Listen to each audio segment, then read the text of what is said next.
Narsipatnam municipality పరిధిలో సుబ్బారాయుడుపాలెం వద్ద త్రుటిలో పెను ప్రమాదం తప్పింది. విశాఖపట్నం నుంచి నర్సీపట్నం వైపుగా వస్తున్న భారత్ పెట్రోలియం ఆయిల్ ట్యాంకర్ సుబ్బారాయుడుపాలెం సమీపంలోకి రాగానే బ్రేకులు ఫెయిల్ అయ్యాయి. దీంతో ఆయిల్ ట్యాంకర్ వాహనం అదుపు తప్పి మాకరపాలెం వైపు వెళ్తున్న భాష్యం విద్యార్థులతో వెళ్తున్న స్కూల్ బస్సును ఢీకొట్టింది. అదృష్టవశాత్తు బస్సులో ఉన్న స్కూల్ పిల్లలకు ఏమీ జరగలేదు. అదే సమయంలో సుబ్బారాయుడుపాలెం జంక్షన్ లో బస్సు దిగిన ఒక పాస్టర్ ను పెట్రోల్ ట్యాంకర్ ఢీకొట్టింది. కాగా తలకు బలమైన గాయం కావడంతో స్థానికులు అప్రమత్తమై ఆ వ్యక్తిని 108 వాహనంలో ఆసుపత్రికి తరలించారు. ప్రమాద సంఘటనపై నర్సీపట్నం అగ్నిమాపక కేంద్రానికి సమాచారం ఇచ్చారు. పెట్రోల్ తో ఉన్న ఈ ట్యాంకర్ నుంచి మంటలు చెలరేగుతాయనే ఉద్దేశంతో ముందు జాగ్రత్తగా ఫైర్ ఇంజన్ ప్రమాద స్థలానికి చేరుకుంది.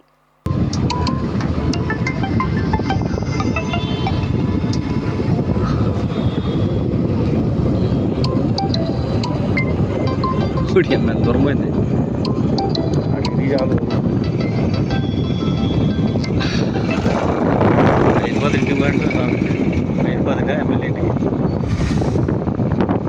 డాక్టర్ వచ్చాడా?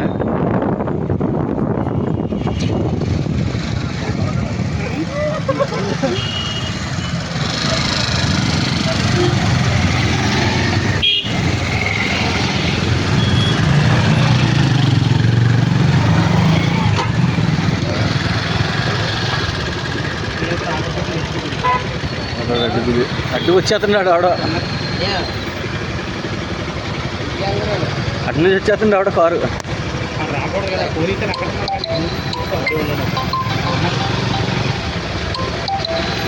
బాగా